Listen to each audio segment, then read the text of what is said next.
Welcome to the Dying Breed podcast. I'm Caleb, and I'm here with Earl Watters.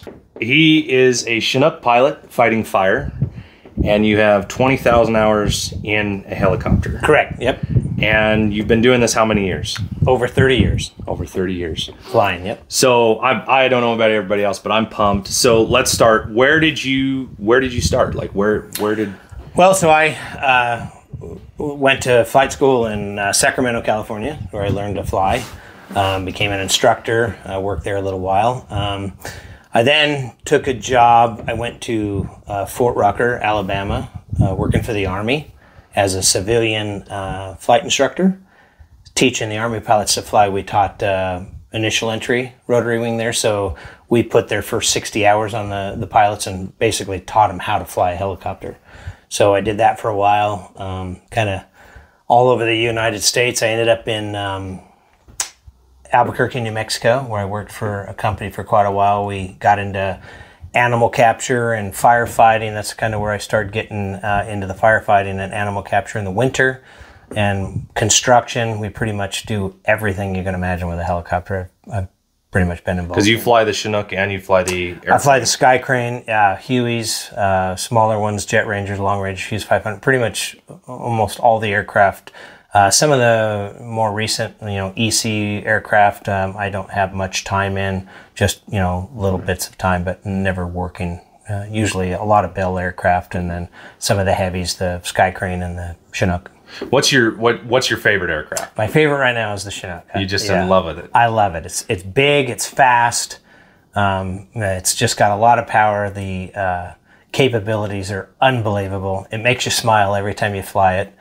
The redundancy is something I'm later on in my career, so I appreciate the redundancy of two engines, two flight control hydraulic systems. There's just redundancy for everything, so if you have a problem. Is it a little like the A-10? Like it's got a backup system for a backup system? It does. I mean, it's robust. It's pretty tough. I don't think it's as tough as the Sky Crane helicopter. Really? Yeah. I think that's a lot more bulletproof than this thing here. You got to fly this a little bit more delicate, but it's definitely capable as far as speed and what it lifts compared to the Crane. This will outlift the Sky Crane. Really? And it's also faster, also burns less fuel.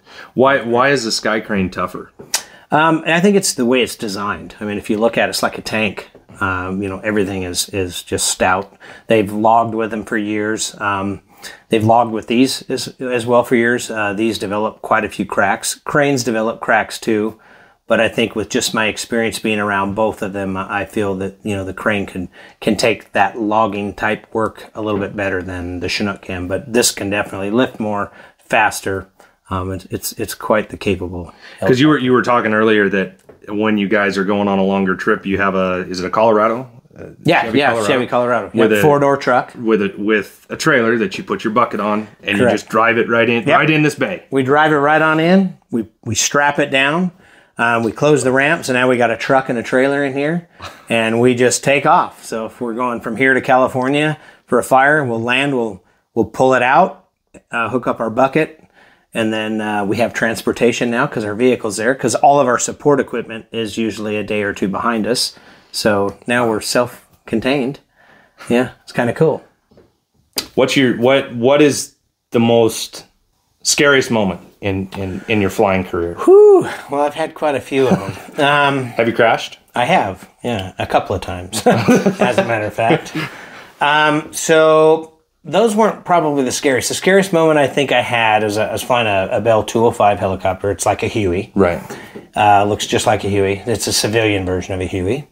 And I was fighting fire with it in Page, Arizona. We were dipping out of Lake Powell. And the fire was up on top of Navajo Mountain. Navajo Mountain's 10,000 feet. It's one of the 4 sacred mountains of the Navajo. And so I was in the dip site in the lake, pulling the full bucket out, and I had a tail rotor malfunction. So basically what happens is the pitch change link broke on the tail rotor. So my ability to move pedal to keep the nose straight and keep the aircraft from spinning was gone. So I started spinning. And the first 2 rotations were unbelievably fast. The helicopter just went boom, boom, that quick. when I long line, when I'm leaning out, you got to lean out the seat there. So I can't wear the shoulder harnesses because they prevent me from getting out. So only thing I wear is a lap belt. So during that situation, being the 205 has a long arm away from the center of mass, so the cockpit's pretty far out from the rotation of the mass. So when I was spinning around it, the centrifugal force was unbelievable. So it pinned me into that bubble with my head, and I was pretty much stuck in that while we were spinning to the right. And it was just me in there by myself. And so Murphy's Law, we had a pilot that flew that aircraft on contracts, and he had accidentally hit the pinky button that released the belly and dropped the bucket a couple of times. So we had a couple releases. So our crew chief changed the button from the pinky button to the thumb and the pinky to get rid of the long line and hook. So I was doing relief on the helicopter. You spend your whole career with your pinky button releasing the belly hook. Well, so now I'm spinning and I'm hitting that pinky button. Nothing's happening. Holy shit. So the line isn't going away and I'm spinning like crazy. So I went ahead and realized that, okay, this ain't working. Now in a Huey or a 205, there is a manual cable release. It's a little square piece of metal right directly between your two pedals. So it requires you to take one foot off the pedal and then you push that and then that releases the hook. But I was spinning so fast and so hard and I had full pedal and I felt if I took my feet off the pedals I could possibly spin faster. This is just what's going through my mind at that time, right? And so I'm spinning, so the next best thing is just to go ahead and get rid of the water, get all the weight. So I punched out all the water, and of course that helped. Now all the weight went away, and I was able to take reduced power, and now the helicopter spin was less. I mean, I still spun about 35 times, I think, through this whole ordeal to give you an idea of me spinning. And I'm over a big bay in Lake Powell, so there's nowhere to go but in the lake if I'm going to crash. So I didn't want to be pinned in the helicopter and drowned, and there was no way I'm going in the lake in my mind.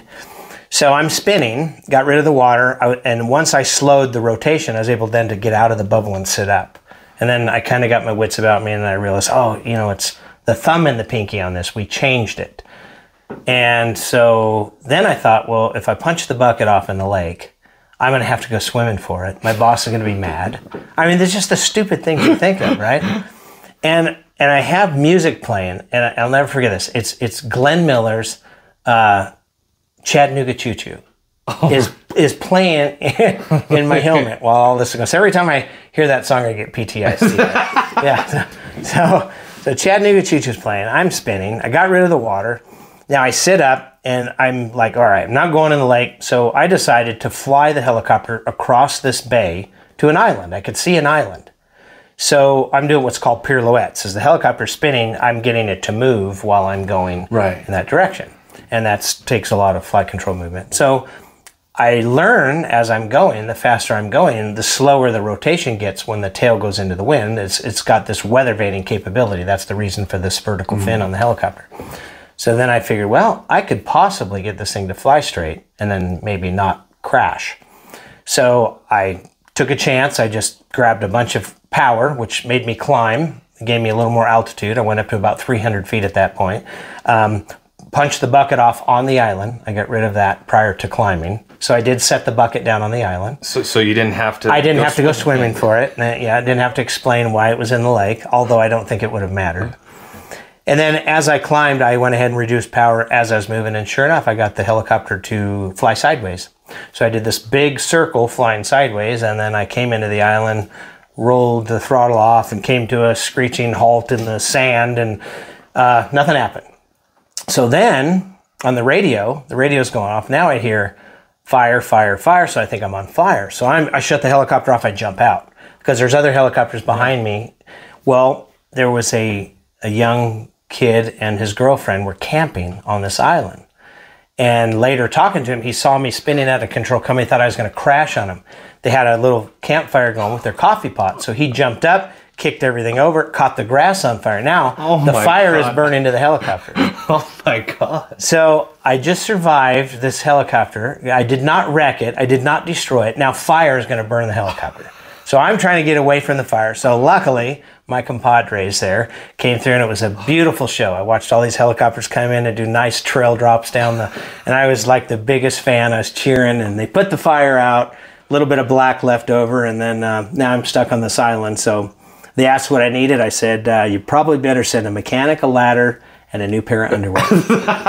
Yeah, and that's pretty much was one of the scariest moments I've had. I've had quite a few, but that probably ranks as the spinning is not very comfortable. So my granddad was he actually died in a plane.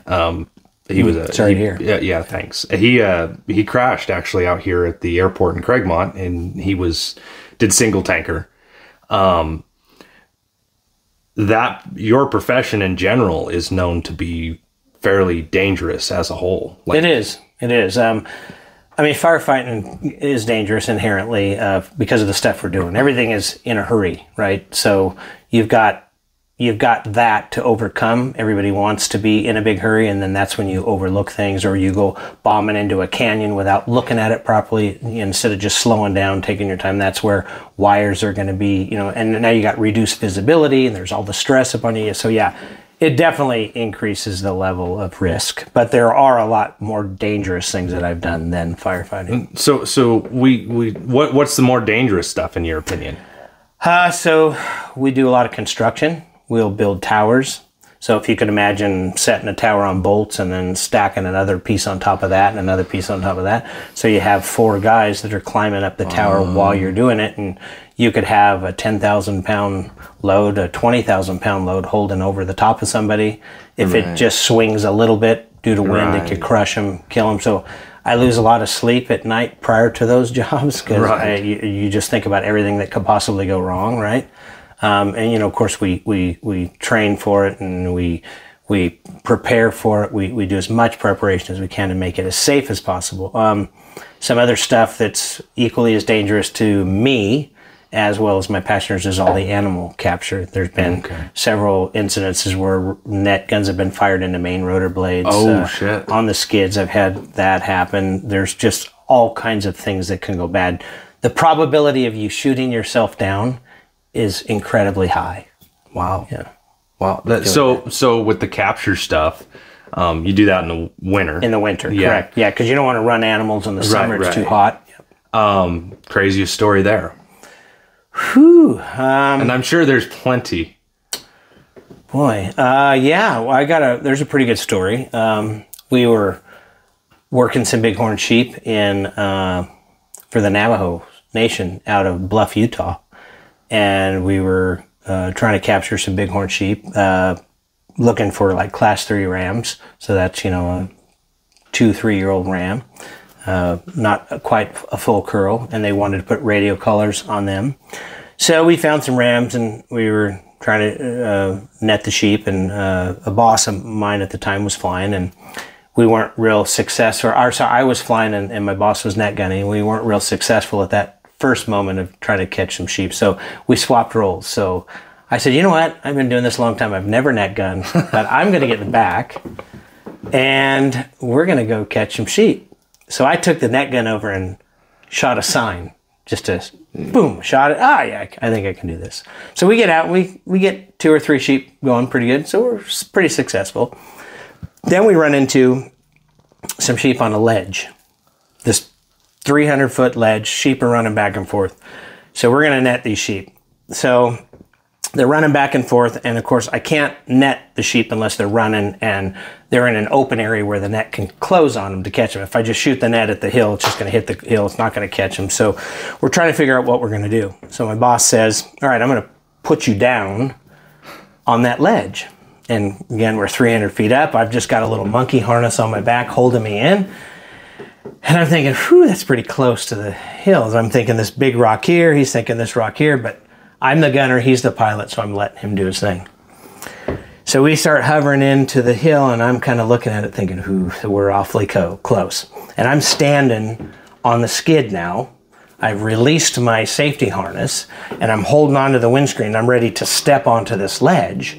And just about that time, the blades now make contact with the cliff. Oh my God. Whack, whack, whack, whack. So the tips of the rotor blades are like 672 feet per second. They're bullets. Right. So we've got small pieces of granite and rock coming from the cliff that is now bullets. They are going through the windscreen. Later, we had holes through the windscreen of the helicopter, through the nose. Oh, geez.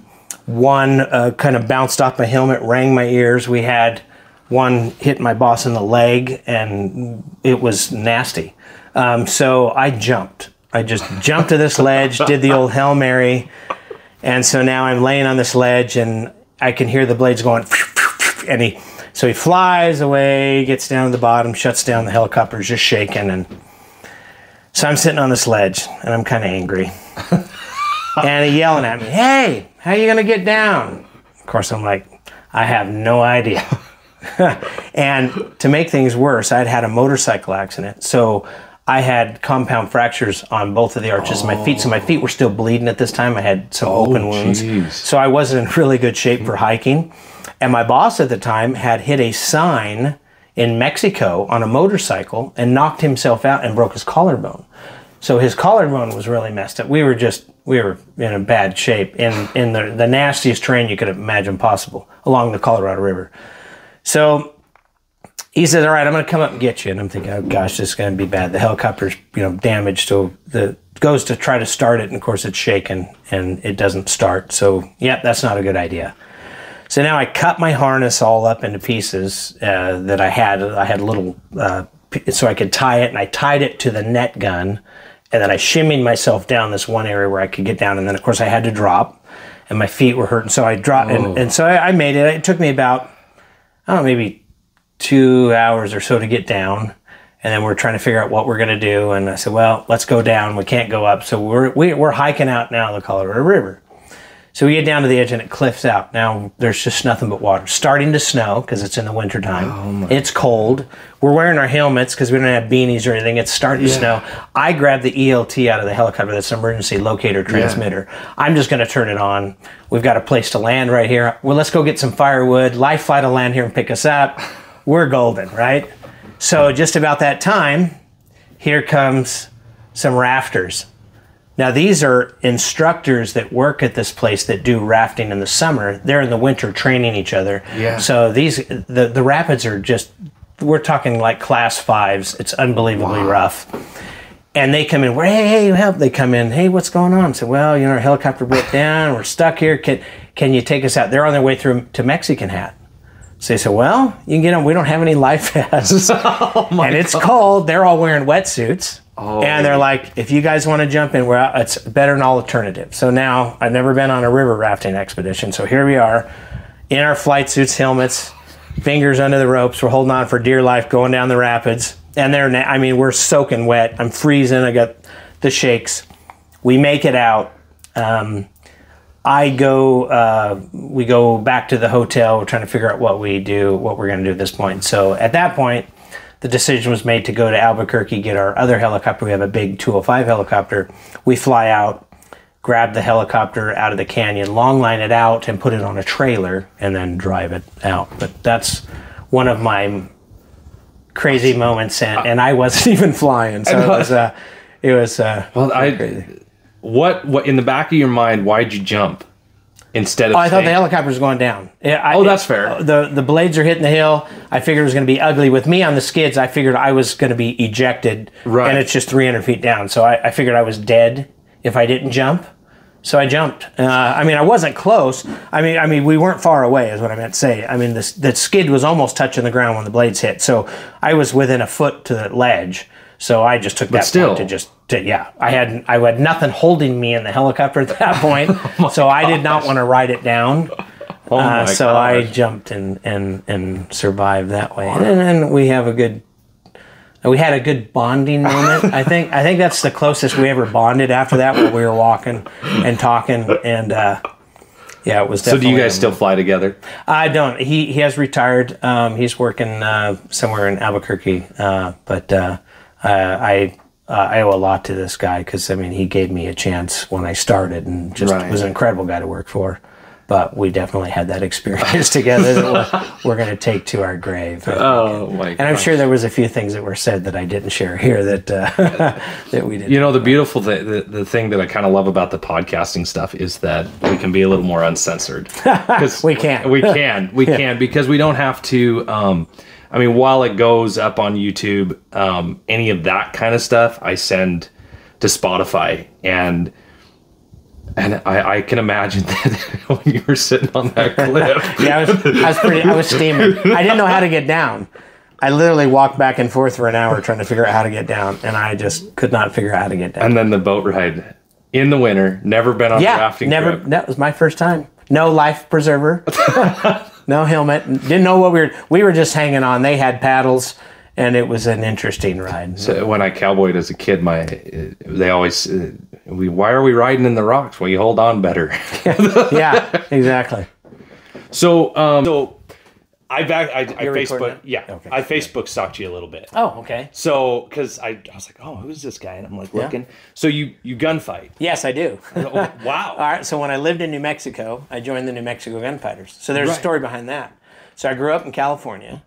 When I was a kid, and we would go to Knott's Berry Farm. So I was born in Fullerton, California, down by Disneyland, Knott's Berry Farm, all that. So as a kid, we'd go to Knott's Berry Farm. They had a western town, and they had this old steam train that came through town, and they had these outlaws with blanks that would rob the train. And when I was a kid, I was fascinated with it. I did not want to ride any of the rides. I wanted to go watch the outlaws rob the train. I was terrified of them, and I'd always remember hugging up to my dad. Anytime they came around, I was terrified, but I was so fascinated by these guys. So I just had this bug. So fast forward in life, we're in Albuquerque, New Mexico with my wife. We've been married 30 years now. And at that point, we were probably married 10, 15 years, something like that. And we're in Old Town, Albuquerque, and we're watching the New Mexico Gunfighters do shows in Old Town. And I said, oh my God, they're doing shows. I want to watch this. We watched it. We got done. I looked at my wife. I said, I've always wanted to do this. She goes, I've been married to you for how long? I had no idea you wanted it. I said, I want to do this. So I went over and talked to the guy. I said, what do I need to do to join? So I joined the Gunfighters. They didn't have a gun spinner, or they didn't have anybody that did. You do the touring? Yes, I spin guns. Really? And they didn't have anybody that did these theatrical pyrotechnics. I mean, I wanted to bring it to the next level. Right. So I contacted the fire marshal in New Mexico. Had no idea what I was doing. I said, hey, I want to do theatrical pyrotechnics for our shows. I want explosions. Right. So he talked to me about what I had to do, what was legal limits and all this. So we did that, and we incorporated that into the show. We have detonators and transmitters that make things go off during the show. And, of course, I learned to gun spin, taught myself, and spun guns. So we would always go to Tombstone, Arizona for these big events. El Dorado in Tombstone is the anniversary of the OK Corral shootout. Right. It happened in October 26, 1881, as a matter of fact. And we would always go to this event because it was huge. All these other gunfighters, and everybody wanted to do their shows. Gunfight on the streets of Tombstone, right? That was the thing to do. So I met the owner of Old Tombstone Western Town. His name's Lee McKechnie, and he did gunfights in Tombstone since like the late 70s. They had been doing shows there, and their script is unbelievable. It's a comedy gunfight, so it's slapstick comedy, kind of like Blazing Saddles type deal. Nice. So it's the only comedy show in town. You can see history. There's a couple historical reenactments, and then there's the OK Corral shootout, and they do some history, but most of it's kind of follows the movie Tombstone. Right. A lot of the lines and stuff are almost exact to the movie Tombstone. So I decided that watching it, I met him and I said, hey, can I join your show? So he started putting me in the shows every time I went down there. So I said, well, when I move here, I want to do that. So as soon as I moved there, I started working there. So we do gunfights 7 days a week. Really? Yeah, we do 3 shows a day, 365 days a year. And so when I'm home, I strap on all my cowboy stuff, my spurs, except I don't ride a horse into town. I ride a one-wheel. It's an electric one-wheel skateboard. Gosh. And there's a lot of pictures rolling around the internet of this cowboy in Tombstone on this one-wheel, spinning guns while he's riding it and all his gear, right? I do that in parades and stuff. I ride the one-wheel. But I take it to and from work every day. I only live, I live within a half mile of work. So funny funny. The small world, I guess. So I did cowboy fast draw. I competed in cowboy fast draw. I do gun twirling. Oh, and I taught I do gun spinning. And I doubt I'm probably as good, but again taught myself, I can toss it over the shoulder and catch it. Yeah. And I have 2 different rigs. I have a Ruger Montados and the Ruger Vaquero. Okay. Do you do the 4 3/4 or? So I have both. Okay. I actually prefer to spin better. I think the longer barrel. Okay. I think not the 5, but the 4 and the 4 3/4. Yeah. The Ruger Montado only has like a 3-inch barrel. Yeah. And the balance to me, I can spin them. I just don't think they have quite that. Yeah, the 4 3/4 to me that's what I carry. I carry the Ruger Vaqueros. Yes. Those are my spinners. I got a lot of guns, but those are the ones I spin. Some people say they don't like the Rugers because they're heavier. They're very heavy. They're heavy. They're 3 pounds. I know. They're a beast. But I have no problem spinning. But they're indestructible. I can wagon wheel and flip them. Yeah, I do both hands. Yep, same. And hard ones, one gun one way, one the other way. Yeah. So, anyways, back to the old tombstone. So I do the comedy shows, and I love it. I do it for the kids, the laughs. It's just kind of cool. Dude, that's so cool. You dress up. We do makeup, make it look like we've been in fights, and of course we cover ourselves with dirt. And we look like we just rode off the streets. Although I stepped off my one wheel. And people always say, well, that's not period correct. So I always say, well, you saw the movie Back to the Future 3, right? That's what I'm wearing. And I did cowboy mounted shooting as well. Okay, that's different. And it's funny because the fast draw side, I think, plays, like for me, at one time when I was in practice, I could hit a tin can twice before it hit the ground, like with a 6 gun. And I do the John Wayne. Oh yeah, of course. With the lever action. Yeah. Oh yeah. Oh my god. Fill your hands, you son of a bitch. Dude. Like I grew up kind of old school, and I think that's what started this whole podcast journey.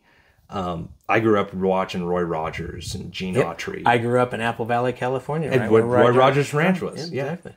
And I think a lot of kids today, I mean, those were my models, my life models, my character, like those were the guys I looked up to, and we've lost that. We don't have a lot of guys. No, and the masculinity, like as a whole, is a good thing. It is. Boys are supposed to be protectors. They're supposed to be, and so like the fact that you're bringing that out, you're bringing that to kids. I mean, that's huge. Yeah. Well, I just remember me as a kid, and I see it in their eyes when I'm doing the show and I watch them. Especially sometimes because I play a bad guy a lot, and sometimes you scare them, and I see it. But I remember I'm that little kid looking at me, and it brings back. I don't know. I get a little goosebumps about it because that's the way I grew up, and and I have a son and a daughter, and I've tried to pass that on to my kids. How old are your kids? So my son is 25 now. My daughter's 23. Oh wow! Yeah, it's crazy. So being gone as much as you are, my dad was on the road for most of my life. What would you tell dads out there that are trying to balance a work life with a family life? What? Oh man, it's hard. But if you already have kids and then you are looking for this life, it's pretty difficult. I was fortunate enough I was already flying when I met my wife, so I was already doing this work, so my kids know nothing other than that. Right. So as they were born and realized what was going on, they knew Dad left, and then Dad came home. Sometimes I'd be gone all summer, sometimes I wouldn't. So they knew that was the life. It was very hard. It was very hard on them because I would miss birthdays and all these events, and sometimes it'd just eat at you when you're gone. And then you come home, sometimes your kids are mad at you. Right. They don't realize that you're providing it. Later in life, I've had them say that they realize what I was doing now, which is very soothing to me because I didn't have that then. And even my wife, with the profession I did, it's not like I was going and I was working in an office somewhere doing something. I'm flying, it's dangerous. There's a possibility I don't come home. Right. So that was very rough on my wife. And the hard part for me, the demons I had, was that I would leave and I would say I may not come home. So I had all these rituals I would do before I left, and I liked things in those places because I knew when I was gone, to me that reassured me I was coming home, because I had to get this where I left it and this and that. Right. It gave me a purpose to be there, although my family did as well, but those are things in your mind that, and it's very rough, and the jobs you would do, there were so many close calls, and you can't tell your wife about them because that makes it even harder. So now you're keeping it amongst yourself. I have a pool of friends that are pilots that we talk about stuff like that. So yeah, it's dangerous, but as far as looking to get into that, if you have kids, it's very difficult. You are going to fight battles that you never knew you had, because it really wears on you, and you got to be able to handle that stress. I imagine it takes a special kind of woman, especially to. It does. We've been married almost 30 years. We're 29 years and one time. So this has been good, but we laugh about it because I think this on-off schedule has really helped our marriage, because I'm home for 12 days. She's sick of me. All right, it's time for you to go to work. Kicks me out. I go to work. And then when you come home, it's like a honeymoon again, right? Right. Come home with a dirty laundry bag and, and a honeymoon, and it's exciting. And then, you're ready to leave again. And sometimes I'll bring my wife with me. Oh, really? Yeah. Do you think with your kids and your wife that quality over quantity where time is concerned? For sure. Take advantage of the time that you have, for sure, because every time I was home, you fight the battles too, because I traveled all the time at work. All I wanted to do was go home. So now when I'm home, my family, all they want to do is go because I'm home. So it just pulls you away from your household, but you're with your family. So I would embrace that. We traveled, we did all the things we would do, and then I would leave. And that was even rougher on you, because all you wanted to do is be home. I had a workshop. I wanted to do things, build things, and My uncle flies 747s. I told you that earlier, and he'll talk about that because him and his wife have been together for I don't know how many years, but he'll say the same thing. He's like, I do not want to leave the house. Like you don't. He's like, I've been in, like, he'll fly from Alaska to Seoul to Japan to Australia and then back to and he's like, I spend nope. Yeah, all you want to do is go home. And it's a rough life. That kind of travel is hard. It is. Now, the positive side. So you get to see the world. There's things that I've seen.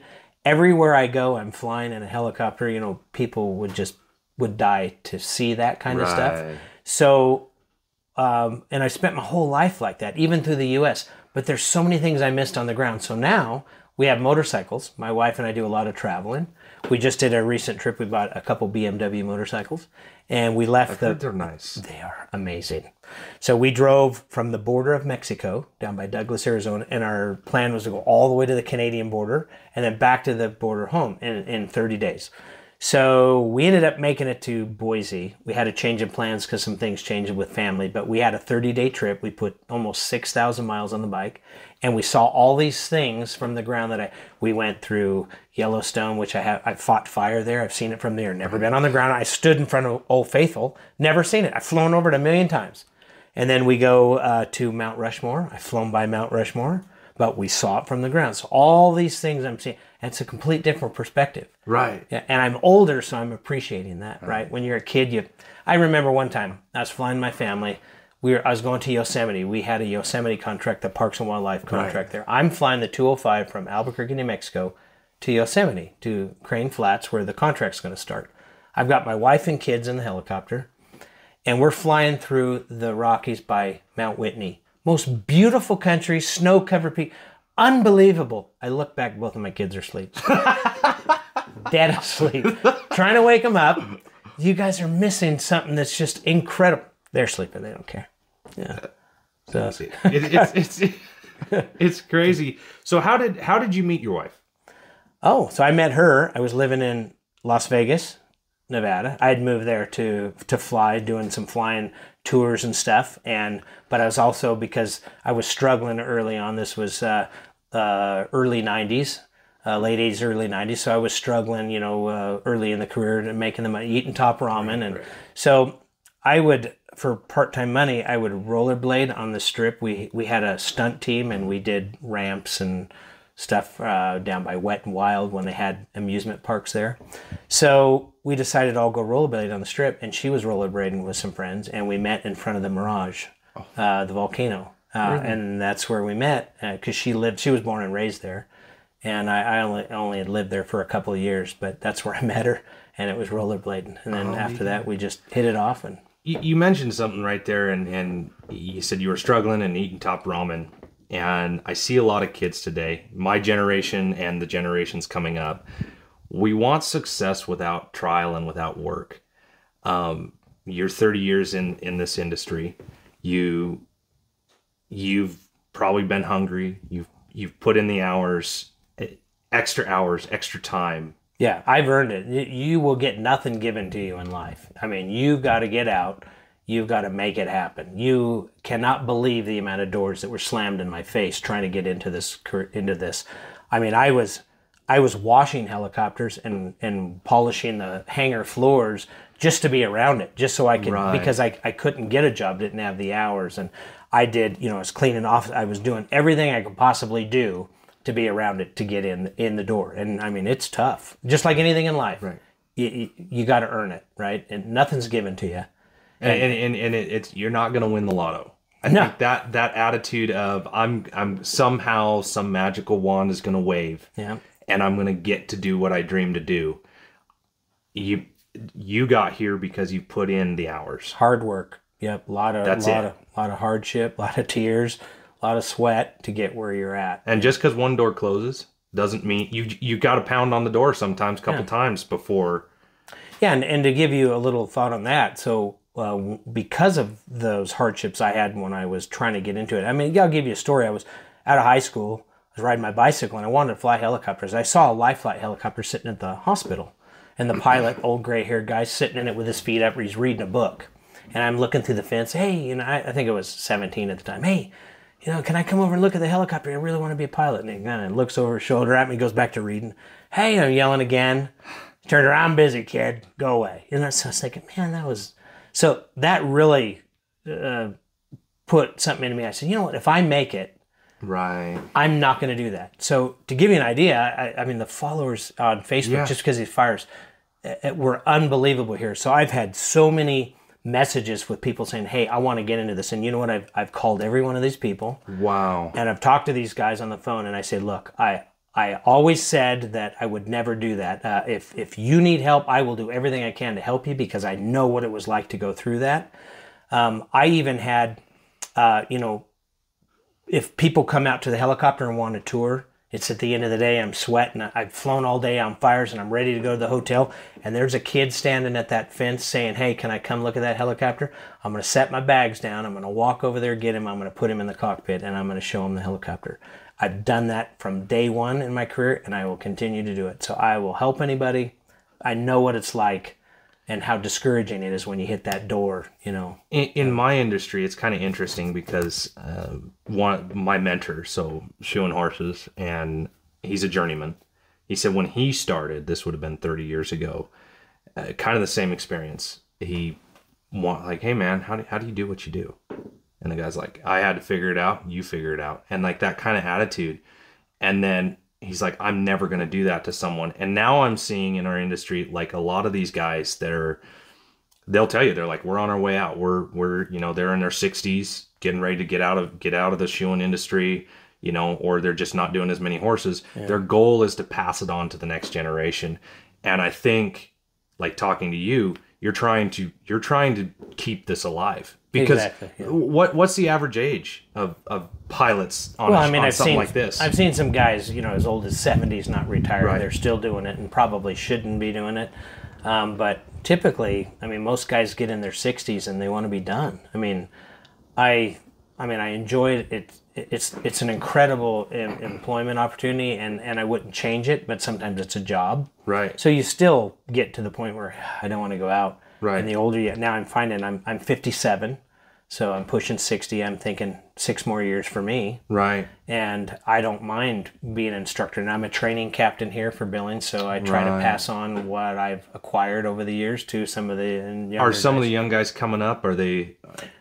Well, we get a lot of co-pilots that are new. That we've had as little just on another machine this year. I had a guy that only had a couple hundred hours, so it was his first job after getting his commercial license, and he got airsick the whole time fighting the fire. It was that big fire in Ruidoso that burnt through Ruidoso and the town. So I was on that and had him, and I flew 3 or 4 days on it, and he was sick the whole time, puking. But we get those new guys, so yeah, I try to. What was the reason? Like, what? I mean, obviously she's flown a little bit, but what's causing it? Firefighting is so rough. I mean, it can be. You can make it smooth, but it can be rough. So most of the time, helicopters are always dropping on backsides of ridges where airplanes can't get. We're tight structure, protections, tight working with guys. So you're always on the backside of ridges. There's turbulence. There's smoke. The helicopter's moving. It shakes. When you start putting a lot of weight in the helicopter, you almost think the world's coming to an end. Everything vibrates so bad. I mean, sometimes the gauges and the instrument panel are shaking so bad you can't even read them. That's just the environment in here. And when you've never done it and you're in here, I mean, I've had people just go white because they're scared that they think we're crashing, but we're not. That's just the machine reacting what we're doing. So because they don't have anything to gauge by. Right. So there's that. The smoke. Yeah, incredibly hot. We talked about the heat. Right. So we're 130 degrees in that cockpit. So you're just dripping in sweat. There's no airflow in your face. It's moving all over. It's like a wild ride. So yeah, motion sickness is people. But I bet it's a rush, isn't it? Sometimes it is. Yeah, sometimes it is. Your hair's on fire and you're just going a million miles an hour. Well, and I think whatever you choose, like especially, it's got to be a little bit of an addiction. Oh, it is. And then the more you do it, like the more you want to do more. And then like all of the bucket work I do, I like a long line and bucket because I can be more creative. I have all the names for these drops. I've invented these in my mind, right? I'm sure other guys do it, but in my mind I've invented these. So what was some of the names? Well, so I have a Picasso. I call it a Picasso because it's like painting. So for instance, say somebody cuts down a tree and now you have a log on the ground. Right. Say the log's 50 feet. Well, we carry a lot of water. So if you're moving, 20 knots and you drop across it, you're going to have more water than the length of the log. So you'll drop water, stop, and then you got to circle around, come back again, and drop on the log again and do the same thing. So now you got 3 rotations to do. So what I'll do is I'll fly down it and I'll slam on the brakes, let the bucket swing. So it's like a paintbrush. It'll drop water, and then I stay in one spot, and then I stop the water, and then when it comes back, I drop it again. And then when it comes back, I drop it again. So I'll do like 4 or 5 of those. So it's like a Picasso. You're painting. No kidding. Log. Yeah, so that's Picasso.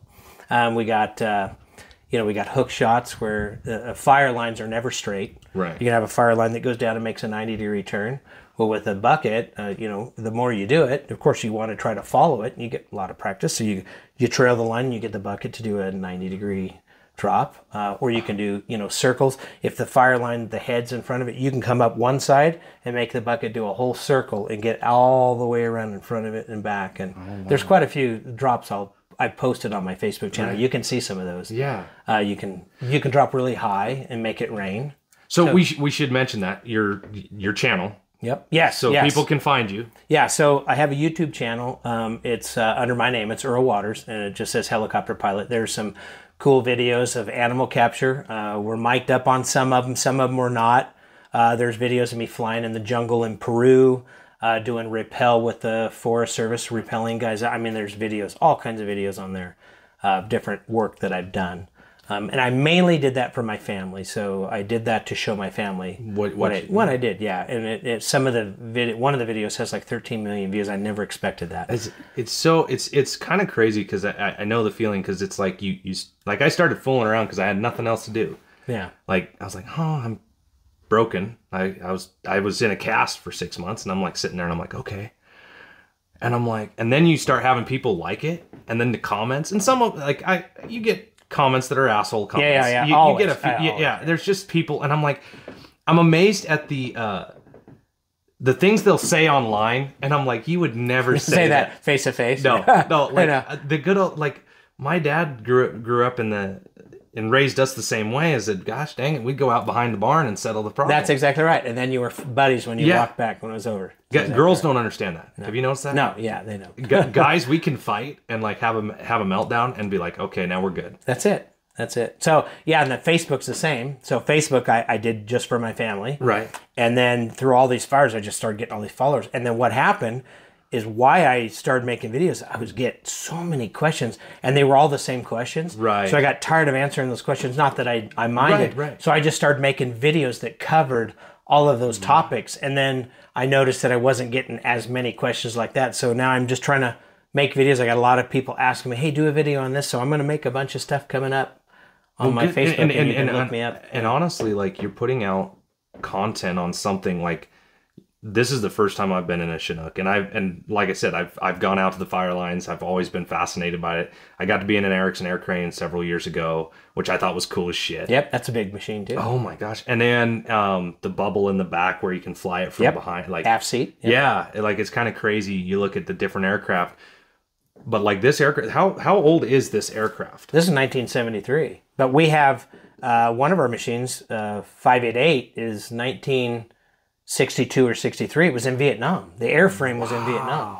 And it went from an A model to a B to a C. Now it's a D. So the airframes just are the same with patches and structure work, but all of the components inside have been upgraded. Wiring, we do that. It took a couple years with those aircraft in our hangar, just going through them, making them new. I mean, they almost had the new car smell when it came out. Oh, wow. When I flew 588, that's the one we're talking about, on a CAL FIRE contract 2 years ago in Chico. That was its first outing. Okay. Yeah, since we overhauled it. So walk us through that too, because you were saying, so you're at the end of your stretch, you're off for... Yeah, we do, I'm on a Forest Service contract, so we do a 12 on, 12 off contract all year long. So I come out for 12 days, and then when my 12 days are up, they fly me home for 12. So you don't get a full 12 days off. You travel home on your first day and back on your last day. Do you swap aircraft, or do you stay with this aircraft? I'm pretty much on this machine, but we do bounce around to helicopters to cover if guys get injured or sick or something's going on. You can cover other machines on your days off. Okay. But this is my helicopter this year, so I'm on this one particular machine. Do you feel that the aircrafts have little differences in them? Like if you fly this one compared to the old one? You feel little differences. Some of them have a little shudder where another one might not. And it's just that machine. Some feel really tight and connected, and some feel a lot more loose and wore out. Is kind of that's they're not wore out, but that's the feel. You have a couple pilots. You have a pilot that is a bookworm pilot, knows everything, and he's got all the knowledge, and he just flies the machine with that knowledge. And then you got a guy like me that I try to get the knowledge. I'm not the smartest guy, but I am a seat of the pants flyer. I do everything by feel. I feel it through my feet. I feel it through my butt. A lot of times I know what's happening prior to it happens, just by what I'm feeling and intuition before I make inputs. It's so crazy because, like, so in my industry, they talk about when you start out shoeing horses, it's like 90% like watching and learning and 10% feel. And then as you go on through your career, as you get further and further along, that swaps. You become more feel oriented. Yeah. You can just kind of look at something and go, oh, this is where it needs to be. Yeah, it's intuition. You just know. It's that gut feeling. And the guys that have that gut feeling, like when we ride horses, I have people that I used to train horses when I was in high school and coming into college. And I quit training horses because I can't teach people to ride. There are some people out there that don't have any feel. Yeah. They can't get on a horse and go, he's going to buck. Yeah. Exactly. Yeah, they don't. And the same thing, I do a lot of instruction. So I teach guys, and I'll introduce them to this aircraft. I'm teaching them to fly this. They know how to fly, but I may have guys that they don't. I can feel what's coming, and I'm like, it ain't going to like that. And I can tell them, but you got to let it happen so they can identify it or respond to it. But a lot of times I tell them, just don't argue with a helicopter because you're never going to win. Kind of like a woman. Exactly. Sorry, honey. Isn't that kind of... It is. But we name machines a lot of times women. Yeah. This is my mistress. Yeah. I leave home, I come out here, and she's good with it. I like to fly this, and it's a girl. It's quite an aircraft, really. You get in here and you don't really understand, like just looking at it from the road, you do not understand what how cool it is in here. And what I get from almost everybody that comes to tour it, everybody says, "Oh my gosh, it's bigger than it looks from the ground." The same way with the bucket. They go, the bucket looks so small when it's flying over, but when they stand in it and it's taller than them, they can't get over how big it is. I mean, just the fuselage we're in here is over 50 feet. And then the tip of that aft rotor to the tip of the forward rotor is 98 feet, 10.5 inches. It's almost 100 feet.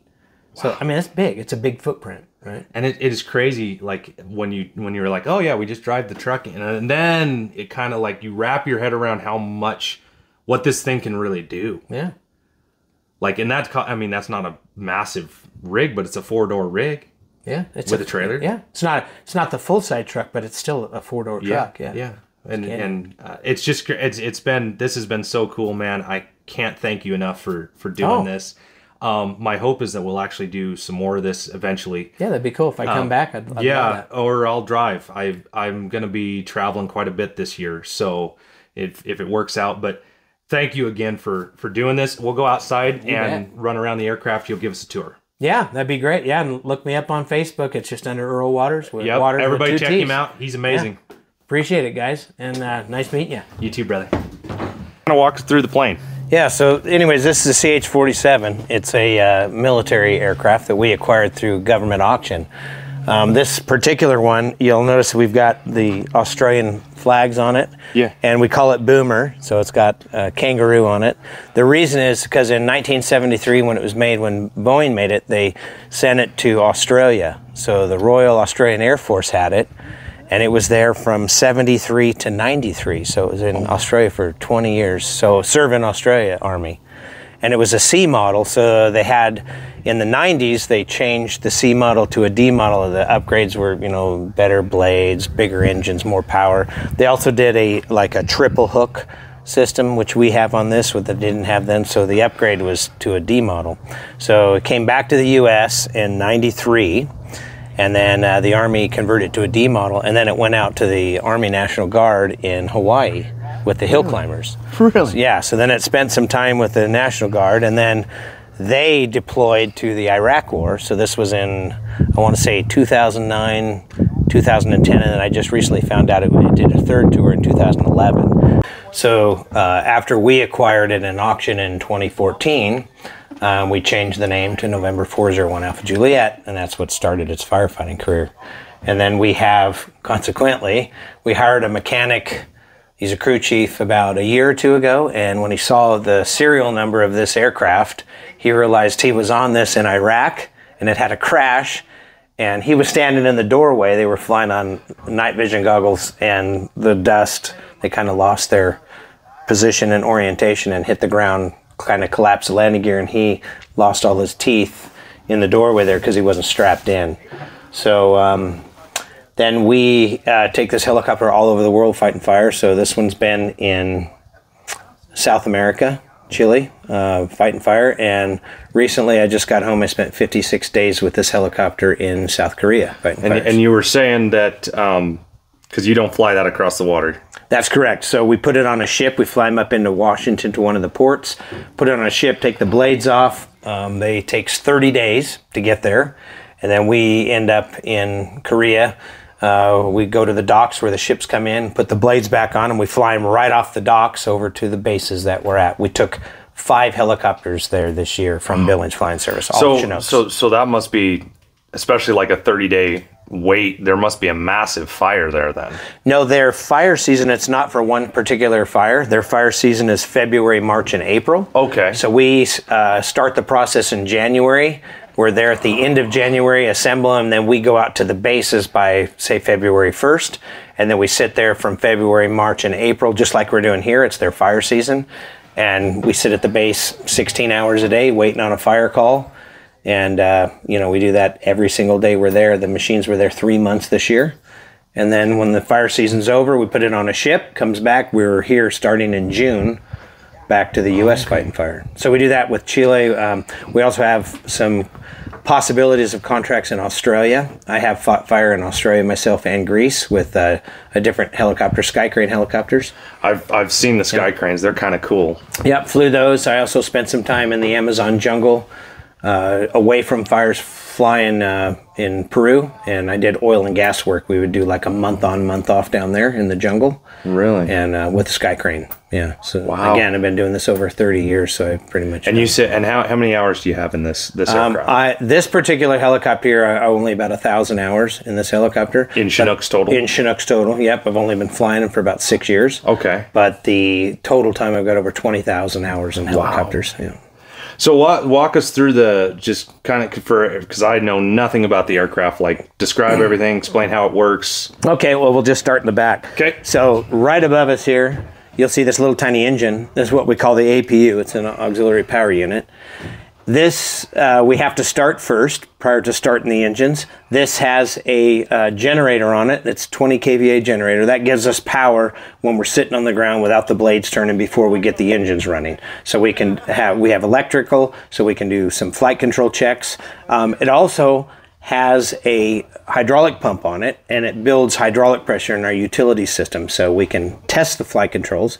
We can also use that pressure to start our engines. Now, our engines have hydraulic starters on them, so it takes 3,350 psi to get the main engine started. And then once the engines are running, the blades are turning, now we have hydraulic pumps on the transmissions, so we don't need that. We can shut that off. We have generators on their hydraulic pumps. Now we're pretty much self-contained while it's turning. So if that does not start, we're dead in the water. Okay. Just can't even get the main engines running. Okay. The main engines are about 5,069 horsepower each. So we have over 10,000 horsepower. Wow. Between the two engines. This machine here weighs about 23,000 pounds empty, and our max gross weight is 50,000 pounds. So we carry, just to give you an idea, on the sides of the helicopter outside, you'll see these pods that stick out. Those are our fuel tanks. We have 500 gallons on this side, 500 gallons on that side. We have a total of 1,028 gallons we carry, and the weight of that is 7,000 pounds. And we burn all of that in 2 hours. Wow. Yeah, it burns 50 pounds per minute. So every minute you're 50 pounds lighter. So to give you an idea, we plan it at every 20 minutes is 1,000 pounds while you're flying. Wow. So every hour is 3,000 pounds, and you're pretty much done in a little over 2 hours, and you have a reserve when you land. Okay. So it's really so you run the outside tanks, and then you have a reserve tank that you've. No, there's not a reserve. So there's 3 tanks on each side. Okay. We have 2 aux tanks, one in the front and back, and then a main tank. Okay. The main tank's job is to pump fuel from itself right to the engine on the left side. Now, all of the aircraft that have dual engines, the left side is number 1, right side is number 2. Okay. So that tank, all its job is to pump fuel to that number 1 engine. The tank in the center here is to pump directly to the number 2 engine. Those aux tanks pump into the main tank. Okay. So we pump them until they're empty right away. They're constantly pumping right when we take off, and we're burning fuel out of the main and replacing it. Once the auxes are empty, now we have a full main tank, and then we burn through that, and we leave a reserve in that. So we try to land with 1,000 pounds total on the ground. That's our 20-minute reserve that we're required by the FAA to have. So you have to plan your flight with an additional 20 minutes when you get there. Okay. So we always have that reserve. Right. Exactly. Okay. So right here in the center is where our hook hangs. This beam right here, to give you an idea, has a max gross weight of 26,000 pounds on that beam. So that's our main hook. So our long line's attached to this. This line we have on here right now, it's about 200 feet from the belly of the helicopter to the bottom of the bucket underneath us. So it's right around 200 feet. So we've got that external load hanging below us, and we can put up to 26,000 pounds on it. This hook, in the event of an emergency, say we're flying around, we fly in a lot of canyons with smoke, it's hard to see, there's a lot of wires. So if you were to snag this bucket on a wire, of course it would bring the helicopter down. So on one of my flight controls in my right hand, my pinky button, if I push that, it opens up this hook and allows the load to go away. So we can... You can drop it. Exactly. We can pickle the load and fly away, without having a problem. There's also an emergency dump in case that doesn't work. There's an accumulator on that has 2,100 pounds of nitrogen. And when you hit that button overhead, there's a button overhead in our cockpit. It'll get rid of that nitrogen and that accumulator, and it'll open the hook. And then if we had a crew chief in the back here, laying here. There's a handle right here you'll see, and that's ran on a cable, and he can manually pull that. So you have 3 ways of getting rid of that hook in an emergency if you have that problem, if you have somebody back here. Do you fly with a crew chief? No, we don't. Typically, we'll fly with just the pilot and the co-pilot. And then if, for instance, if I'm working a fire right here, I'll just fly out of here, work the fire, come in here for fuel. We have a 9,000 gallon tanker right there that's got fuel, and we'll just fuel out of here. Now, if I'm going to fly far away, for instance, here north of Lewiston, I would probably fly myself out of fuel and then go to Lewiston for fuel at the airport. So then I would take my crew chief with me, so he's with me when I start and shut down. Anytime you shut down the aircraft and start it, we like to have a crew chief with us. Okay. There's things that he has to watch outside for starting and shutting down. So those would be the circumstances where we'd have a crew chief with us. Or we've also used people in the back, our crew chiefs, when it's incredibly smoky and the visibility's bad. I'll use someone else for an extra set of eyes to watch for other helicopters, other obstacles, wires, stuff like that. We do that only for safety. Okay. Yeah. So here's a question. I read a book called To the Limit with, it's about a Vietnam pilot, and he was flying Vietnam. Air is way heavier there, and he was flying the original Hueys that were underpowered. And he said when he flew them here in the U.S., he didn't have as near as many problems. But when he got over there, he had to learn almost all over because of the difference. Well, you do. Of course, the lower you are in elevation, the heavier the air is, the more dense the air is. So your engine performance is better, rotor blade performance is better. Everything about the aircraft flies better at sea level. And of course, just like a car. And then the higher you go up in elevation, the performance is less because the air is less dense. So now your engine is struggling to get air to give you power. The rotor blades do not have the same amount of air to give you the lift you need. So performance is way down. So that's why we carry 2 buckets for that reason. We use a really big bucket for low elevations. That's our 2,650 gallon bucket. And then we have a 2,000 gallon bucket on here that we use for high elevation. Gotcha. So we've been fighting fire here the last couple of days at about 8,000 feet in elevation.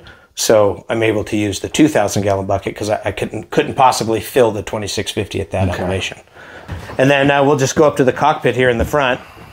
So this is more like kind of resembles an airplane cockpit. Boeing made this aircraft, so there's a lot of stuff overhead. And I'll put you in the seat there if you want. I'm going to put you in the left seat. Okay. So what you're going to do is you're going to step over that panel in the middle. Okay. You're going to go over with your right foot first. Okay. And then if you look at my foot here, you're going to go over the right foot, and then you're going to go like this with your leg through that cycle. Okay. And then I'll climb in the right seat and talk to you. Okay. And watch your head overhead. There you go. All right.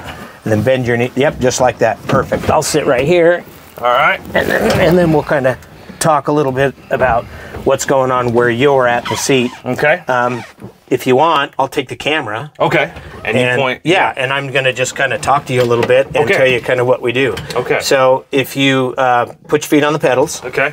That's going to be pretty much the flying position. Your right hand goes on the cyclic right there. Okay. Exactly. And your left hand go over that belt you see there and grab that thrust lever. Right. So now your hand's on that. Now slide your butt a little more to the left. Yep, a little more to the left. Now that belt you see right there, you're going to lay on that with your ribs. So go ahead and lean way out. A little more. There you go. Now that's the typical flying position. You're leaning out, head down. Now you can watch your bucket below you. So you can keep it from dragging in the trees or hitting wires. And then that's your target. You're watching for that. You're also watching for guys on the ground you're working with so you don't drop water on them. So at the end of the day, you'll fly 8 hours leaning out with your head down, and your neck is just destroyed. So you've because it's fascinating. So because I shoe horses for a living, so I spend most of my day bent over, head down, and you pretty much do a similar position. Exactly. I have a helmet on, so now you have the weight of the helmet. And some jobs you'll go out a month on, month off, so you're working an entire month with your head out, looking down with a helmet. And at the end of the day, you get out, you're still leaning in that position. So over, flying over 30 years, I have a lot of degenerative damage to my spine and my neck, and so I've got a lot of neck problems because of it. Not so many back problems, but more neck problems because of it, and it's just because of that position. So do you use like a massage therapist or anything like that? I got to kind of talk my wife into rubbing. Because a couple years back, I got so bad, like my hand was just Would get numb? Yeah, and so I started going to like a medical massage. Changed my life. Well, I can have a chiropractor, but I'll do the same. My fingers start to go numb because of the problems in the neck, the nerves. So yeah, when I start getting my hands start going numb, I have to have kind of some adjustments. But I kind of deal with it, and it's not too bad. But so you fly with a co-pilot? Yes, correct. There's 2 of us in here. Okay. And that's because the aircraft requires that, a pilot and a co-pilot. Right. And so when you're dumping, so would this would be the captain's? Correct, yeah. So the person flying the fire operation is in the left seat. So you can lean out, you can see everything. Now, while you're leaning out, of course, you can't see any of these gauges. So you have a co-pilot. So I always include my co-pilot. I have him pull my power for me instead of me pulling it myself. So he's watching the gauges. We have 100% power available on our torque, and I always use about 90%, so I have 10% as a safety margin. Right. So I lean out, I'll set the bucket in the water. Once it fills up, if it's in a lake, I'll pull it up. And I say, all right, you have the power. He will grab the thrust lever. He'll pull power to 90%. And he'll say, there, I've got your power. And now he's holding it while I'm flying it out over the trees. Once I'm clear of all the obstacles and obstructions, I'll go ahead and sit up. And then I take the power back. Now I'll fly it and do the drop. Now, it's a little different if we go into a creek. That bucket there doesn't require a lake to get water. We can get water between 12 and 18 inches deep. Wow. It has a pump in the bottom, and I'll show you that. So you'll set that in the water in a small creek and hold it standing straight up. So that's it's a little tricky to do, because you don't want, if you take too much power out, it'll tip over and you'll spill all the water you just pumped in. Right. And if you pull a little too much, you'll yank the pump up out of the creek and it'll stop pumping. So it's a very delicate balance for that first 5 to 10 seconds to get some water in it and wait. So when that happens, I'll set that in. There's a little red switch right here, and the co-pilot will push that button, and that's the pump. Okay. There is an electric line that runs down that long line to that pump, and that's what turns the pump on. There's also a line that runs to the door at the bottom of the bucket, and that allows us to open and close it. And on your left hand, and if you look here, this one has the same. Oh, okay, cool. But there's the same exact stick as over there. This little button right here, if you push forward on it, that opens the bucket, and if you pull back, you can close. Now, if you just go for a second and let go, the bucket will open and stay in that position. So I can do a long trail drop if I barely crack it, or I can hold it for basically 3 seconds and it opens all the way. And now all of your weight, that particular bucket is about 18,000 pounds full. So now you've got 18,000 pounds of water coming down instantly. Wow. Or crack it open and at, say, 60 knots, this runway in front of us, you could probably fly down that runway at 50, 60 knots and trail water all the way down it. If you're just barely cracking it out. Okay. Wow. Yeah. So there's a lot of, you have a lot of capability. So whether you're in a grass fire and you need a long trail drop, or if you've got a spot drop on a tree, sometimes we'll knock big snags down by dropping water on them, and then the firefighters can cut them up once they're on the ground. Oh, really? If you hit them hard enough with water. Really? And you're good enough with the target acquisition. Or a lot of times they'll cut them down as well. I heard a story. Couple years back from a buddy. He flew for Jim Pope Jr., I think it was. He's out of Lewis, and I want to say Little Bird, but that's not what he flies. Okay. But he does I think you also do it, down in the desert, the animal capture? Yes, the animal catcher. Yeah, I do a lot of that. So he does some of that.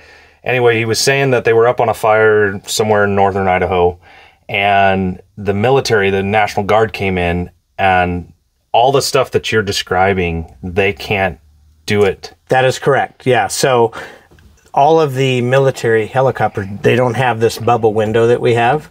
So they don't have the ability of leaning out the window and looking down. It's called vertical reference. Right. So they won't use a long line like this. They'll basically belly hook that bucket right below the helicopter.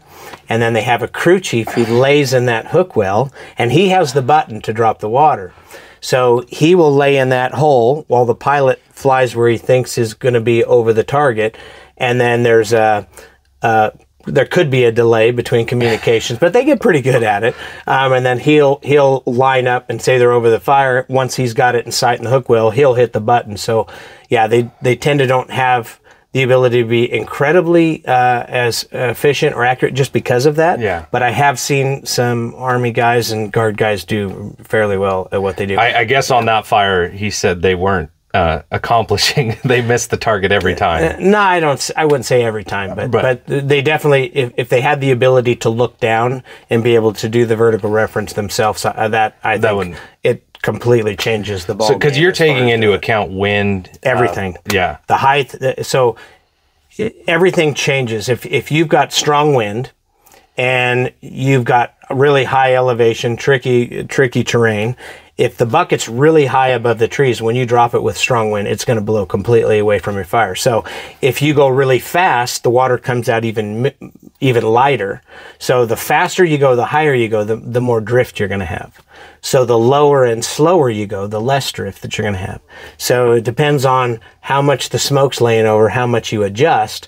And then, of course, after you make your first drop, if you've overshot or undershot, you can always adjust for the next one. And then you get pretty good at gauging the wind. But that gets really tricky in really strongy wind conditions. Does the heavy smoke affect the performance of the aircraft as well?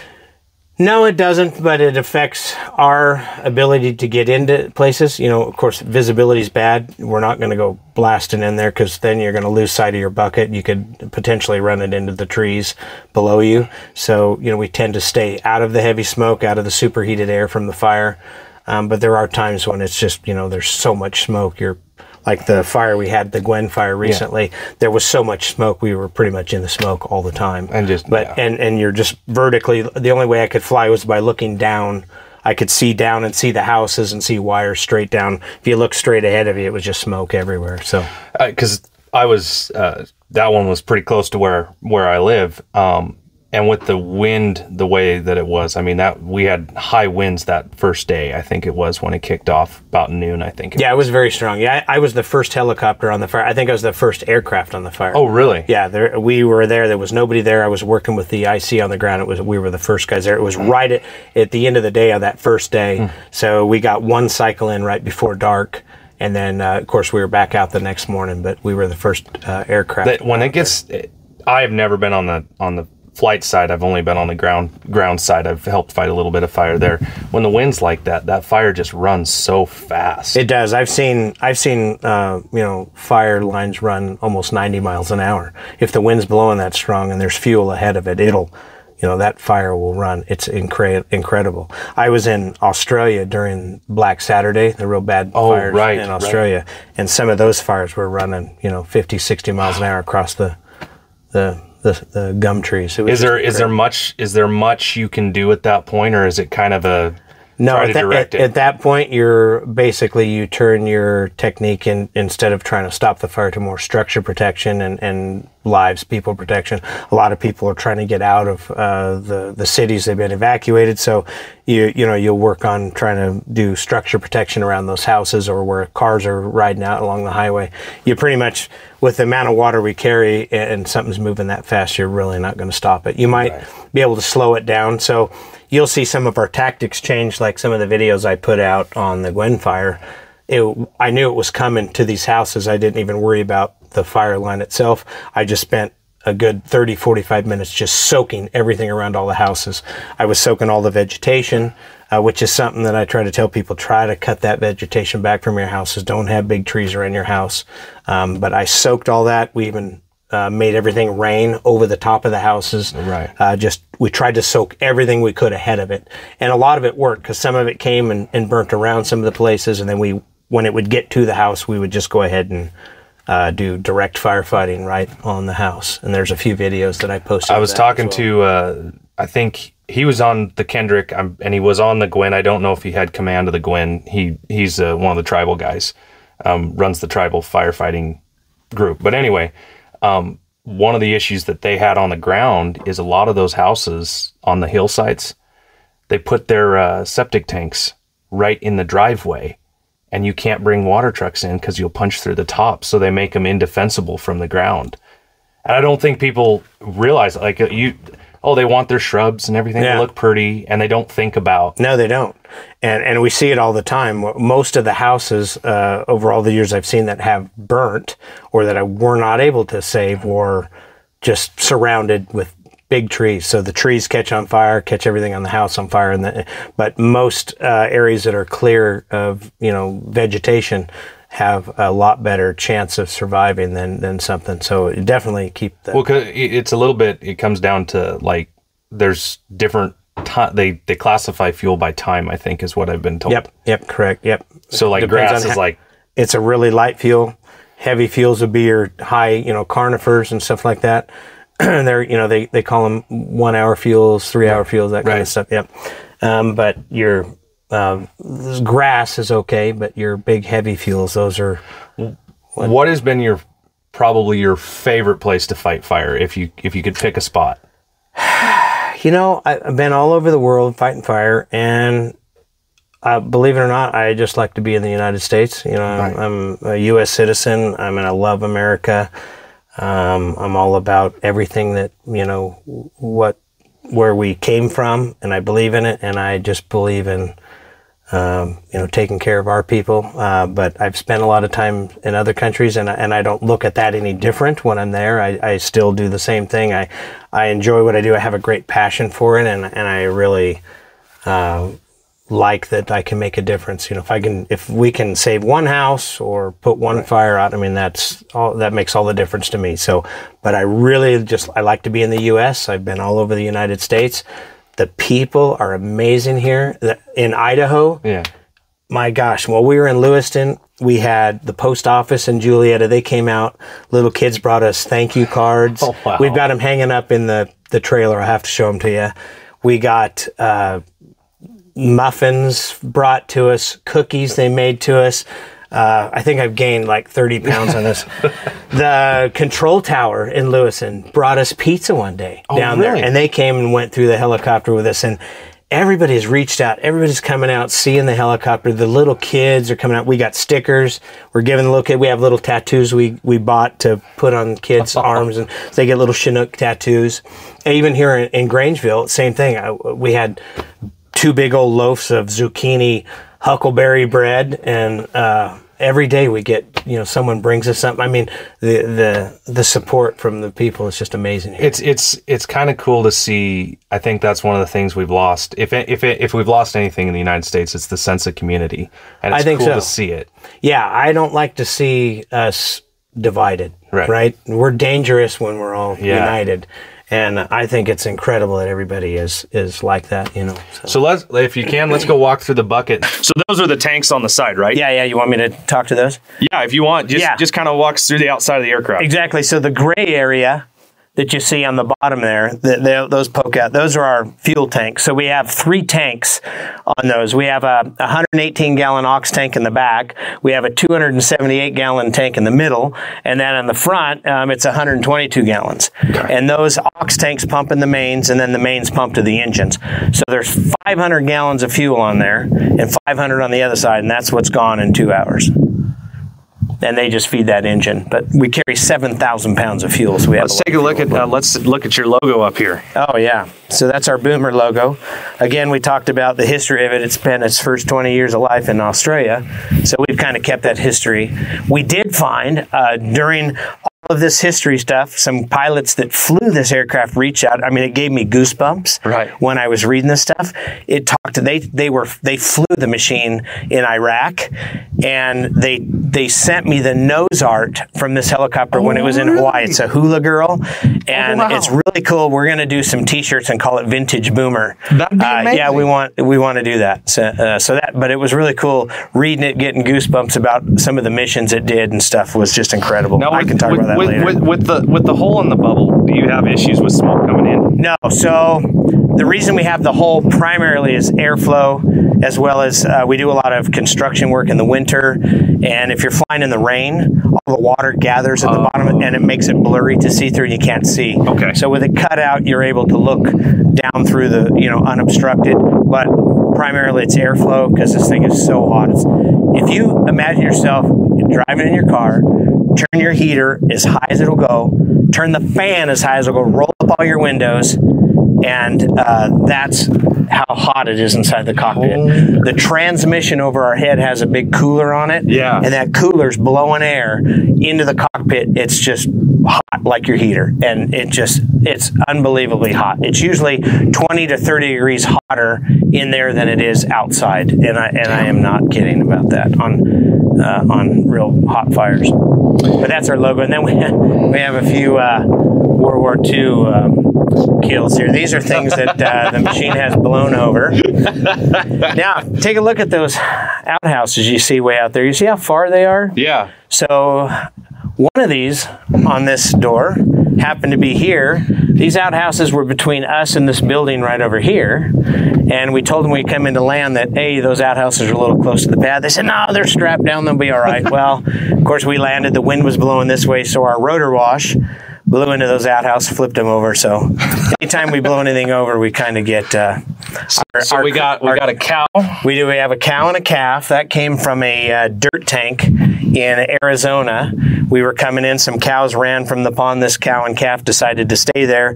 When we came out of the water with a full bucket, of course, the rotor wash now is even stronger because we're lifting 50,000 pounds as opposed to 30,000 pounds. So the rotor wash hit the cow. She kind of toppled over the calf. They both rolled, got up, and they ran off. They were okay, but we toppled the cow. And then the golfer was really funny, too. That happened in Tucson, Arizona. We use ponds and golf courses a lot when the fire's really close to a golf course. So we had someone who thought they were just going to golf through. The Forest Service was at the dip site and told the gentleman, hey, the helicopter's coming in. Nope, I'm golfing through. I don't care if he's there.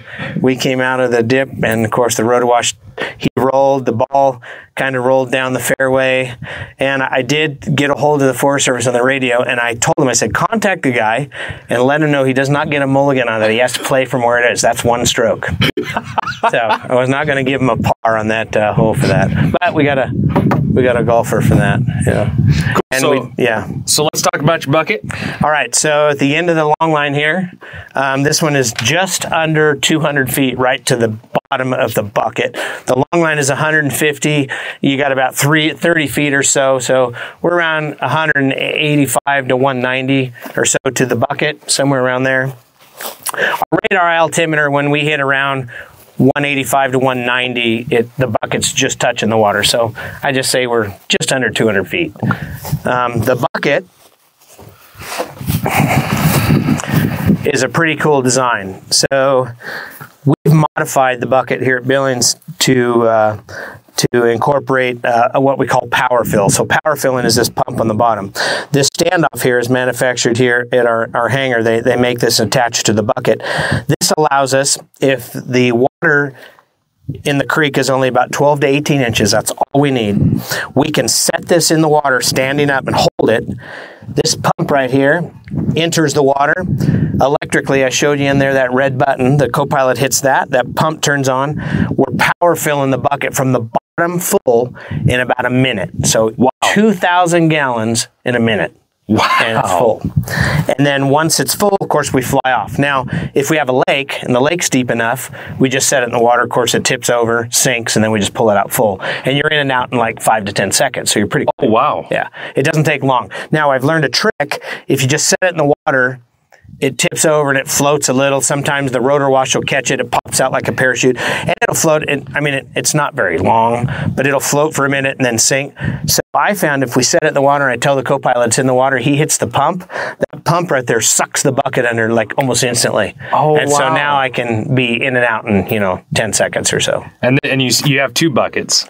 We have 2 buckets, correct. Again, the smaller bucket for higher elevation. This is 18,000 pounds full. And then our bigger bucket is a 2,650 gallon bucket, and we use that in lower elevations, and that's just under 22,000 pounds full. Wow. So it's pretty heavy. So water's, about 8 pounds per gallon. Wow. If you look at the gate here, That's the gate. It's open. So I fly with it in the open position, because if not, it's a parachute. Okay. So we can fly from here to a fire 120 to 140 knots with this bucket with that Chinook. It doesn't really mind that bucket being down there. Typically on a long flight, you can do 120 pretty easy with the bucket hanging. Without the bucket, of course, you know, you have a V&E limit on the aircraft, but this doesn't slow you down. Wow. That bucket with it wide open, of course, everything goes, or, you know, we crack it open and we can trail drop all the way down the runway if you had to. And if you come around the front, so it's in the open position here. You know, it stays popped open. To give you an idea, with our 2650, it's taller than I am. So it's about it's probably about this high. It's above my head in the same diameter. So it's considerably bigger. And then you'll notice those lead weights. You see those weights on one side? Yeah. Those are there so when you set it in the water, it allows it to tip over quicker to one side. It always falls to that side to sink. Yeah. So when you're, like, let's say you're going to a different fire, whatever, how do you transport the other bucket? Is it put on a truck? Or? Okay, yeah. So locally, we'll always ferry from here to the fire. Okay. Now, under FAA regulations, that's Part 133. It falls under specific rules that we can't overfly communities and stuff with this bucket hanging under the helicopter. This whole apparatus you see here is about 1,100 pounds. So if it were to fall off accidentally, it could go through the house, you know, could injure someone or possibly kill somebody. So we're not allowed to fly over communities ferrying to and from fires. So, for instance, if we got an order to go to California, we'll pack up the bucket, everything inside. What we do is we put this bucket on a trailer. We hook the trailer up to that black truck over there, which I'll show you, and we drive the truck into the back of the helicopter with the trailer, and then we transport the whole truck, trailer, everything to California. We land, we can back out, hook the bucket up. Now we have transportation, because our support equipment's usually a day or two behind us on far flights, and that's how we do long flights. Now, if I'm flying locally and we have a lot of communities, for instance, Lewiston, I had to, everybody watch me go and come out to the south. So I had to go around all the houses with the bucket, so we're not overflying. Now, if we're in a community that is burning and it's on fire, obviously we're going to be over the houses getting water and dropping water. So there are exceptions to that under those kind of circumstances, if you're actually working in a community where you're dropping water in there. But we don't overfly, you know, highways when cars are coming. You know, we've got to time it. We look down the highway and say, okay, there's nobody here, we can cross, so in case it falls off. Same way coming in and out of the dip, we get a lot of people that like to watch us, and it's really irritating for me when everybody's in my departure route, because once I get going, it's momentum and inertia. I have to get it going, and it's really hard to stop and change directions when someone gets in front of me. So if you see a helicopter going in a certain way, you can get as close as you want, just avoid that area. Another thing is on lakes, we get a lot of boats that come out and watch us, and we don't mind you watch, but when we get water and leave, and you go where we were and you see us go somewhere else, that means we don't want you around. We don't mind you watching, but it can be dangerous, you know, with the rotor wash. We've blown boats against the sides of shores, people getting too close. I mean, there's a lot of wind with this. So. Yeah, but sure. we do not mind looking, taking pictures. I mean, just trying to stay back. Exactly. So if you see the helicopter trying to avoid you, just kind of help out and just kind of stay away from it. Sometimes we'll have sirens, and we can hit sirens to kind of warn people. So if you do hear a siren, that means you're just too close. Just back up a little. Give us time, because again, there's a lot of heavy stuff. Didn't somebody get hit the other day? Actually, I seen something on. It was a lake deal, and there was a boat that got. Could have been. I thought I saw something. Could have been. We've had, you know, vehicles got hit. Fire engines on fires have been hit by buckets, and, you know, it caves the windows in. If we were to drop a full bucket on a car, it'll just crush the roof, blow out all your windows. I mean, there's a lot of. Do you ever drop retardant, or is we do? So they'll set up a retardant plant right next to the fire. What people don't realize is they see these big VLATs come out and drop this massive amount of retardant on the fire, and they're working the fire. Well, if they have retardant really close to the fire, we can put out about 2,000 gallons max, because retardant's usually heavier than water, so it's 10 pounds per gallon. So you'll usually do maybe 2,000 gallons of retardant near the end of your cycle, but we can do that every 5 5 minutes if we have a retardant plan. So we can put out, 2 and 3 times the amount of retardant in an 8-hour day because of the amount of time it takes. So you're just going left. We're not going to do making more trips. Correct. Faster. We're not going to do as long of a trail, and our trails aren't going to be as wide. We're a lot more accurate, pinpoint accurate, but we can put out a lot of retardant with the Chinook. It's pretty fast. Even all Type 1 helicopters, the Sky Cranes, the Chinooks. I mean, they're in a fire with a close water source, they're going to put out a lot of water. People don't realize that. And retardant too. You can. And retardant's a lot harder because they make a tank, and the tank is just a little bit bigger than this bucket. So now you're threading the needle 200 feet, right. And your rotor wash comes down, that 200-mile-an-hour wind hits it, and of course you'll go in and out of there 20 or 30 times perfect, and as soon as the news media gets there, or your friends and they're filming it, you get the old toilet ringer, and of course then you get the great job, Watters, I saw you on CNN do the old toilet ringer. Yeah, you didn't see that 30 before that. It was perfect. So every now and then, it's challenging. Every time you come in, it's different, right?